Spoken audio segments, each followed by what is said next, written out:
Gambling with AI, Innovation, Ethics, and the Black Mirror Effect.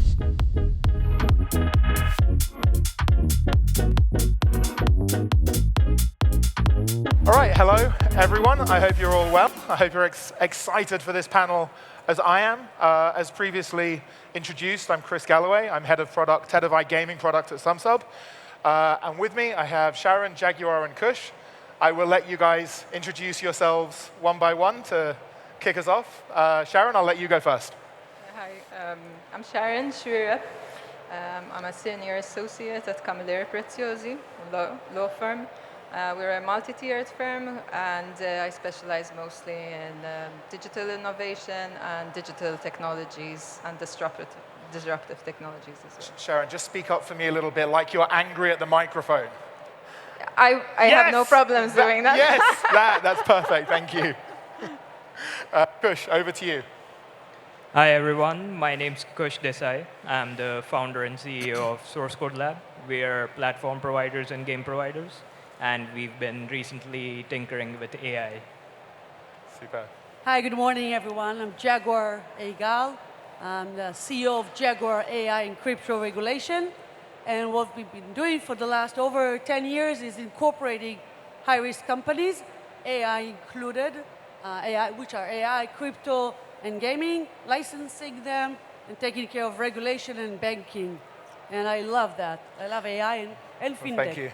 So this is great. We have high risk and crypto, we have legal, we have product, we have myself, and we have AI, which is still very much an unknown in a lot of circumstances, in most circumstances, I think, and especially in iGaming. I think that on one hand, there's an incredible opportunity to optimize and leverage AI for all it's worth, and on the other hand, there's a threat that goes even beyond what human algorithms can threaten in terms of what the AI can do itself. So let's kick off with our first question.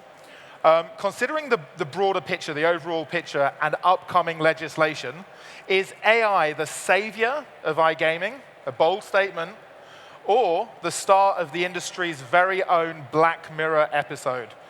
And if it's the latter, then how does it end? Sharon, I'll come to you first on that one. Okay, shall I go first? OK. So in classical legal language, I'll give you an answer that's neither here nor there.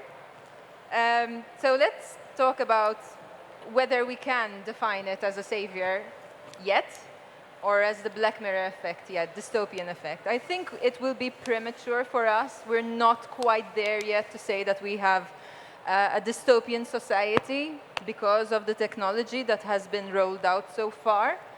But I think we're at a very crucial juncture now. If we take the savior approach, AI is going to help us determine certain harmful effects. It's going to help us make sure that our technology is enhanced, but we'll need to keep it within the legal guardrails that have so far been rolled out. So laws such as the EU AI Act, and now we're seeing other laws being rolled out, such as the Data Act, the usual suspect, the GDPR. So if we keep things within these parameters, compliance-wise, I think we'll have an edge to make sure that we'll be able to contain certain practices. Let's take the Black Mirror effect on the other hand, right? The dystopic effect. We have not had so far the opportunity to see to what extent this technology is going to take us, but we're certainly going to see things like agentic AI that's going to be rolled out soon, possibly sooner than we think. And I am not quite sure whether the EU laws have the right or necessary guardrails that are going to safeguard the technology within those parameters that have been rolled out. Yeah. So whether it's going to go one way or the other, I think it's a bit premature to assess. But we have the right, at least laws, as a starting point at the moment. Great. So Kush and Jaguar, I'll come to you guys with exactly the same question in just one moment. But Sharon, I want to follow up on another question. From a legal perspective, do you think there's either a degree of arrogance, or do you think we have every right in the world to expect the legal framework? Oh, okay, I think I'm good. To expect the legal framework to bend to accommodate AI when it specifically comes to iGaming? Because obviously AI is my mic keeps cutting, is applicable to absolutely everything. But as far as iGaming is concerned, which is so unique and has so many intricacies as far as the industry itself is concerned, is there a degree of arrogance, or do we have every right in the world to expect that? Ability. I'll save you here. Thank so you. that maybe someone can change the batteries or something. But yeah, so when it comes to EU laws, what we have right now is the EU AI Act that specifically regulates this technology, so AI systems, and we also see the codes for generic AI. These laws have a horizontal effect, so they apply across the board, irrespective of the industry underlying the technology. What we expect is that with the gradual implementation of the law, and because iGaming and the gaming community is, or the industry is built on foundations such as processing of mass data, as well as the fact that I think a lot of gaming companies have already jumped on the AI bandwagon. I don't think this is reinventing the wheel, or we are not expecting any major changes here or major implementations here. This has been ongoing for quite a while to different degrees, perhaps enhanced. I think the practices within the gaming industry fall squarely with what we'll need. So when it comes to the law, we'll need transparency, we'll need a human in the loop, we'll need to assess the level of risk that we are deploying internally because of these new technologies. Yeah, I think it will be the savior, because if we do not regulate, then what happens then? You know, we're going on the opposite direction with anarchy, possibly. Okay, I love the optimism. I now have 3 microphones, so I cannot be silenced. Kush, I'll come on to you with Maybe we have an opposing opinion, maybe, so it'll be more interesting. Absolutely, yeah. Okay? Yeah, go for it. All right, so this is going to be fun, and you'd love that, all right? I've got an absolute opinion about this, more strict on this. And AI has been around for dozens of years, since the 1950s or so. The generic or generative, I'd say, the generative AI has been out to the public only recently in 2021, but it's been on with the corporates even 10 years beforehand. And therefore, it is a technology. It is statistically based. It uses natural language, fine. But the only thing that's going to be different that it will do is only the part of it that is generic, nothing else than that, because we've had BI, and we've had analytics, and we've had all the tactics in each and every internet and digital and e-commerce to lead the player, the customer. We call them players, but it will be user or participant, whatever way we call them. They're the ones paying, right? They're the clients, the customers. And we would be leading them because of capitalism to buy more. So if companies sell entertainment, be it theatrical music or gaming entertainment, the whole point of a capitalistic business is to sell more of it. Now, the AI is not any different within that, and the whole fears of whether it would be able to manipulate the user, the player. Yes, of course it's going to manipulate the player. That's the whole point of using it for business. Now, the only I'd say, discussion can and will be, as you mentioned wisely, very wisely so, just about the limits. And that's it. Because, as we mentioned in the preface, AI has been a great technology for everything. Quite like the internet, right? When it was invented, or crypto when it came to finance, not yet fully there, but still. It will change, and it does already change processes, and fraud detection in our area, and gaming utilization or manipulations, etc. And it will increase sales and decrease headcount, of course, Can I or just- at least a simple one. Yeah, absolutely. So I think it's absolutely another savior, not the savior, but yet another progress, and the whole discussion will be the limits. I would only mention one thing. There's a lot of criticism going on these days in articles that once GDPR regulation came out, they have deterred a lot of companies from acting in Europe, and they were trying to find other places, such as the US. Not to mention that not only will happen these days when our EU regulation could be too strict, not an enabling one, not only that, the US regulation recently and ongoingly is planned with billions of dollars to continue to be so, is going to be a very, very allowing and capitalistic point of view one. So that will even increase it even more. Yeah, Jack, So, yeah. just let me jump in. I absolutely... Sorry, I was very enthusiastic about No, that absolutely. part. I'm very happy. We just have about 16,000 questions, so I just have to interrupt at some point. Sure. But I absolutely agree, and I think that makes it even more interesting from the perspective of the regulation and how that is implemented across different regions, which I think talks to what Sharon was discussing a little bit. Yeah.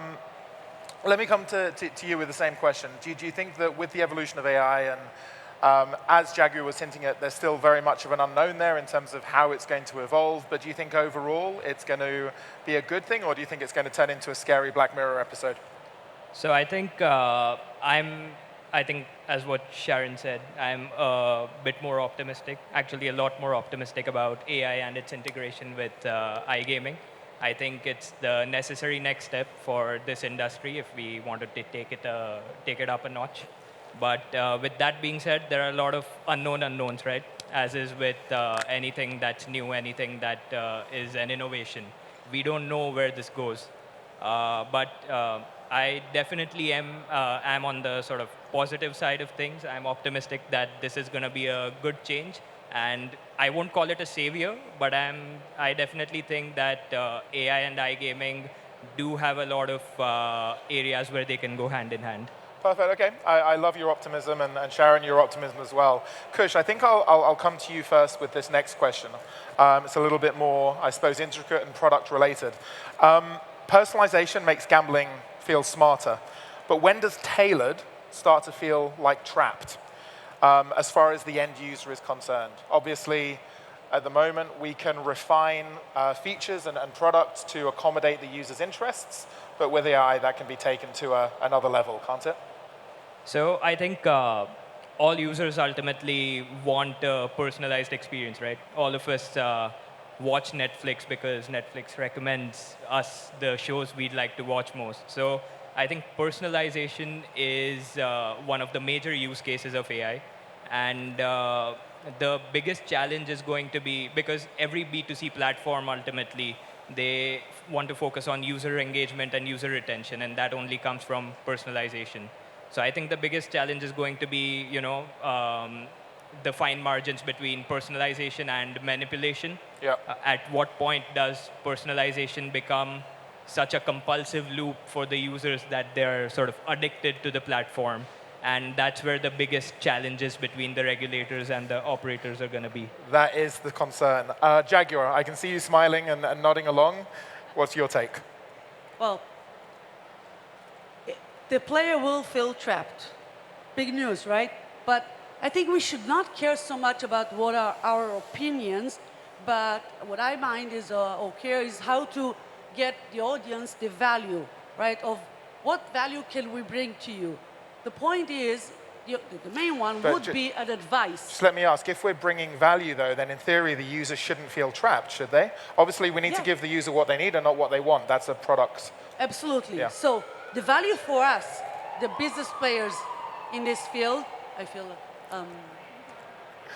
more amplified this way.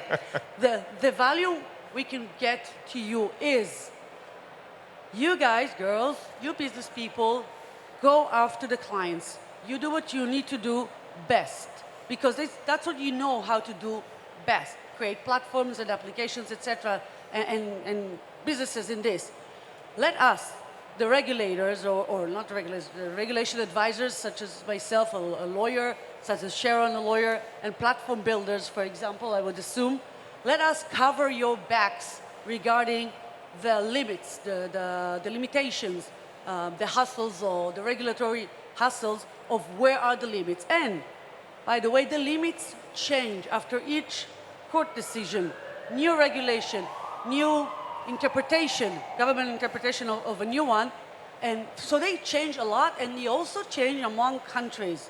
So the value I can bring is, yeah, let the player feel, or don't feel trapped, but be trapped, because trapped is a negative word that everybody, we don't want to do that, right? Responsible gaming. But the whole point of any theater in the world would have been to, or TV series would be to keep the stickiness of people and visitors in that. Yeah. So I'd say it feels so, and that's great. I understand. I think there's, I could be wrong, I think there's a fine line between the stickiness of something like Netflix and the stickiness of an online casino. I think there can be very much a gray area there. Sharon, I'll come to you with this. I think considering the dangers that the future might hold as far as this is concerned, I'm going to reframe the question ever so slightly and ask, what can be done at a legislative level or a compliance level to refine existing regulations so that it accommodates the risks of addiction within iGaming specifically?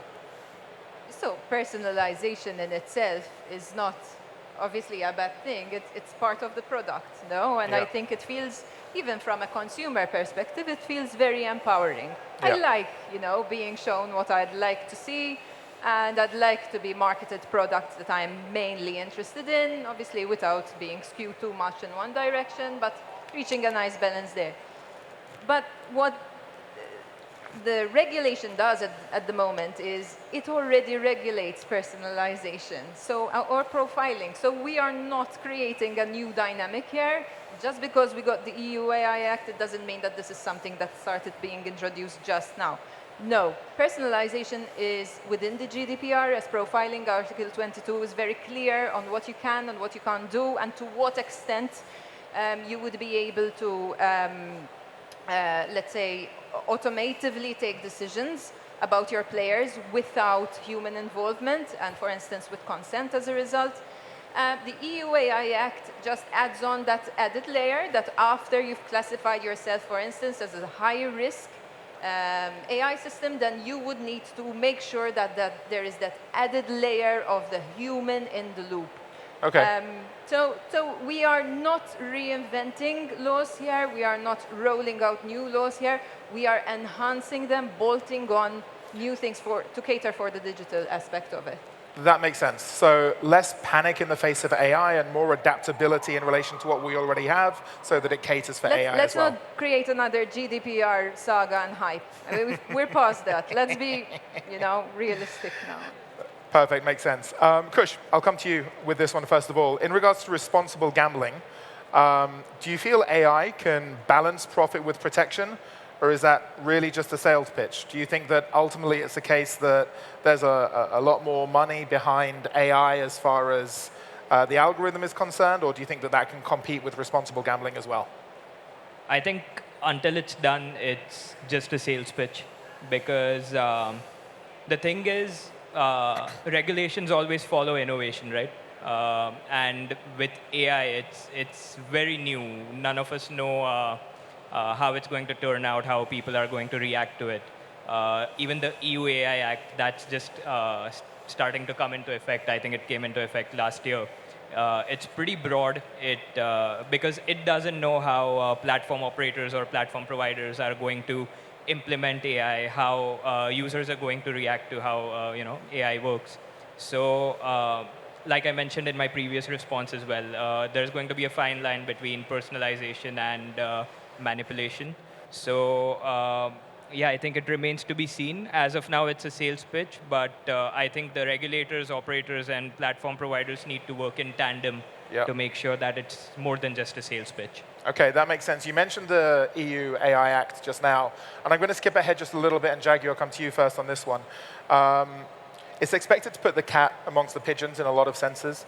Do the directives genuinely protect players, or are the dangers of AI in iGaming understood at a regulator level enough for legislation to be effective, or are we staring down the barrel of what's essentially at this stage tantamount to lip service? Well, the regulations as they are scripted as of now will have no chance in a very near future to fulfill their purpose. Very much as the GDPR was successful in increasing privacy and deterring companies outside of Europe to some extent, but the GDPR was able to educate the world for the need and the importance of privacy, and that was great. However, the AI Act, which was drafted in, it's been discussed over here in some of our panels, even years before it was finally enacted, it was phrased very similarly to the GDPR, but there is a major difference here. For example, we've mentioned the fact that in order to avoid biases, and biases are sadly statistically, sometimes they're statistically substantiated, but we have values that are higher than just statistics.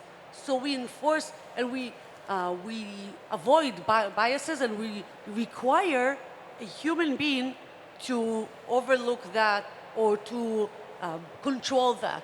That is, for now, it could work, but it is useless in the future because companies who would work, and some of them who are not regulated, of course, are doing that already, who are doing this, doing everything automatically without a human, that human being, that thing that needs to sleep and get a salary and have vacations and all that. Wait, they pay you? Yeah, exactly. They interrupt with the business. We interrupt with the business. So the need for human supervision is fatal for the businesses. I agree. So the technology will chase much faster, and it does already, actually. It is already. Than the regulation requirements, and therefore, the ones who will obey will be left behind. And we're trying, as advisors and regulation advisors, to try to swim, among those waves, and to try to see how much we can push the borders without breaking any laws or without having too many of the fines. But still, they need to be updated so much faster, the AI regulations, than they do already.